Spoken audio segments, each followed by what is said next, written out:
What's going on, everybody? In today's video, we're going to be talking about a certain video game that's come out in Steam Early Access a couple weeks ago. As of this recording, this game is pretty much my dream game since I was 9 years old, but I have a few concerns about it. This is War of Rights.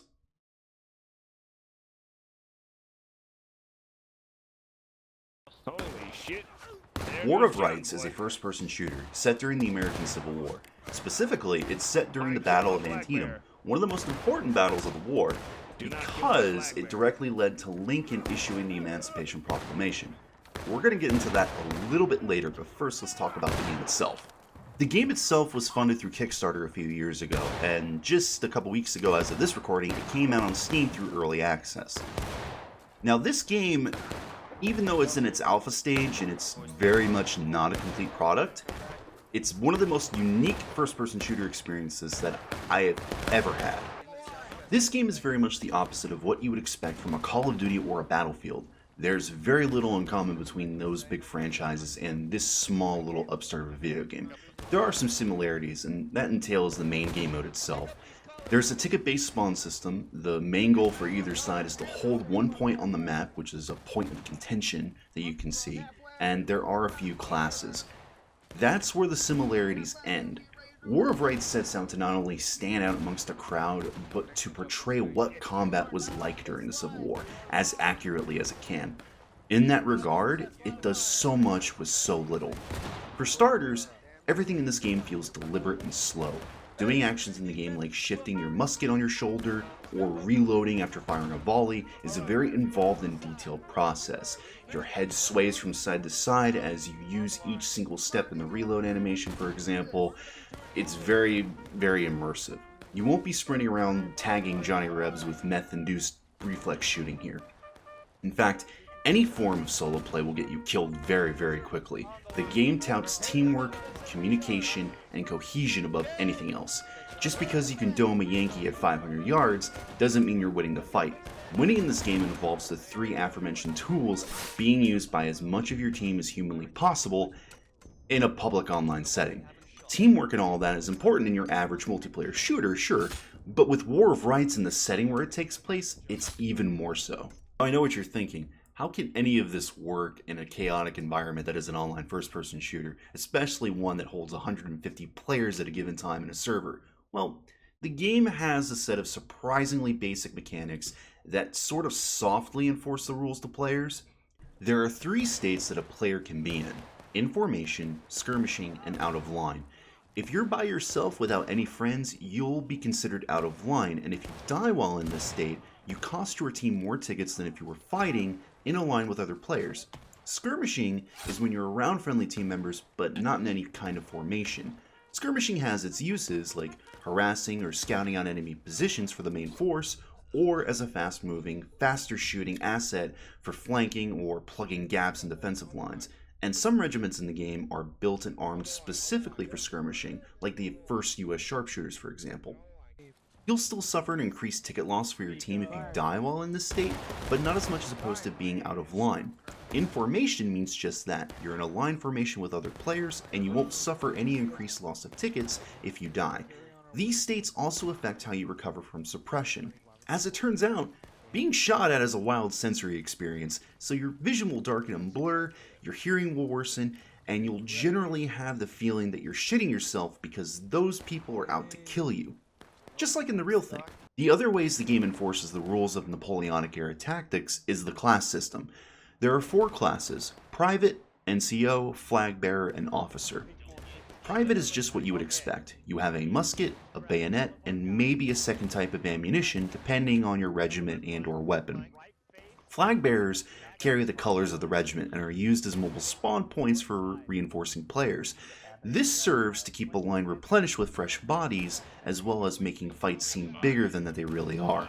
If a flag bearer goes down, the spawn point deactivates, so it's important, just like in the actual Civil War, to keep the colors flying.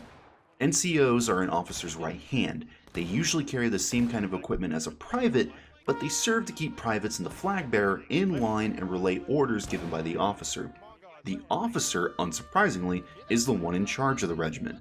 He gives the orders, sets down the line that players should take up, and generally leads as best as they can. Now, all of this requires someone to A, know what they're doing, and B, being able to communicate. If you take the officer slot without a microphone and you just wanted to get a revolver so you can fire more than one shot at a time, you're screwing your team over, and I'm sick of you doing it. Please stop. Anyways, this system serves to give players a certain kind of job, and each job is important to the team. A team that can use these roles together effectively and communicates, even at a semi-competent level, will destroy anyone who isn't. These mechanics are very simple, but they're very important in creating what kind of game the developers want to make here. This game is a love letter to the period. Everything is incredibly detailed, down to the uniforms and the equipment, to certain landmarks at the Antietam battlefield like Sunken Road or Burnside's Bridge. Everything is meant to give you an authentic experience about what the Battle of Antietam was actually like. And I don't think there's anywhere in this market, in this sea of video games, that gives you this kind of experience that War of Rights does. It's very unique and it's very refreshing to see. Firing a musket in this game has real weight and kick to it, and the way it feels handling it is as cumbersome and weird as you'd expect from someone firing a long, large caliber black powder rifle. Fixing bayonets and organizing charges with other players is a thrilling, blood-pumping experience, and seeing a successful charge play out is one of the most satisfying things in the game.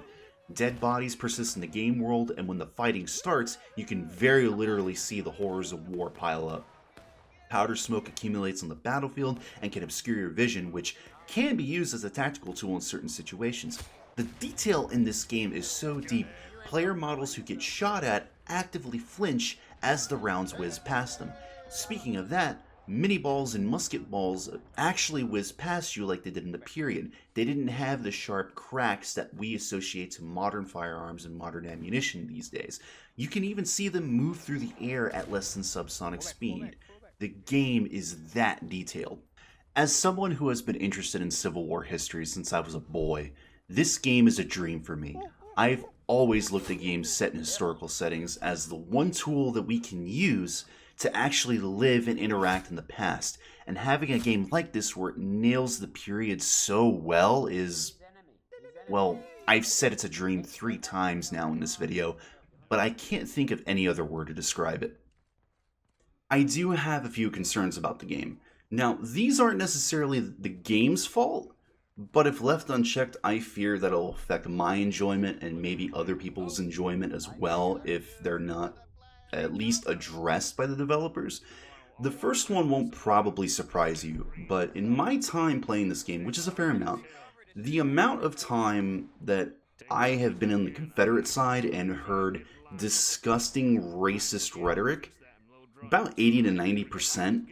Very rarely have I been on the Confederate team and have not been met with just every racial slur you can think of on the face of the planet in just the most disgusting fashion you can think of. It's abhorrent. It's obscene. Like, more so than what you would expect from online first-person shooters anywhere else. Now, given the subject matter, again, this shouldn't be a surprise, but I don't want it. Now, there is a mute function in the game, but the way the interface is set up for it, it's very confusing to try and locate who it is who's doing it, so it makes it kind of a hassle, especially when you're in the middle of a fight. So making it easier to mute people who are being shitty would be a good first start. Also, servers enforcing some form of code of conduct for that sort of thing to ensure that those vile people are pushed out and don't come back. That would be a good start too. Again, it's not a surprise that this happened. In fact, I kind of expected this to happen, but I don't want it, and it's shitty that it's happening.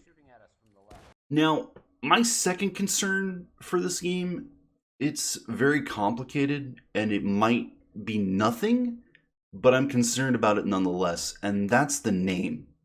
Now, this video is not meant to be a debate video about what caused the Civil War or what the Civil War was about, because everything at the root of what caused this war to happen is slavery. From everything from the border war between Kansas and Nebraska to the endless fruitless compromises that happened between slave states and free states in the early 1800s, It was slavery. Everything led to slavery.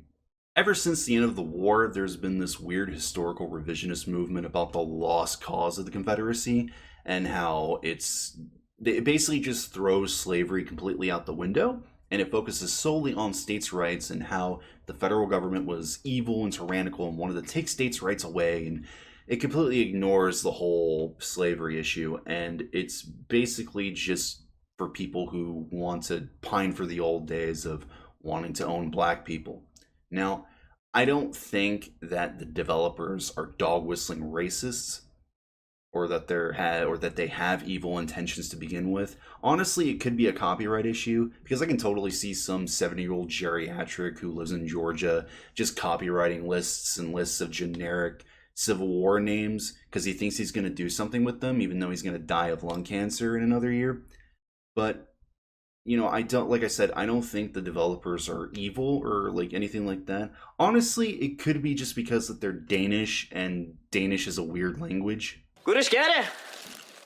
Jeg skal se lidt solskin og lidt skønner.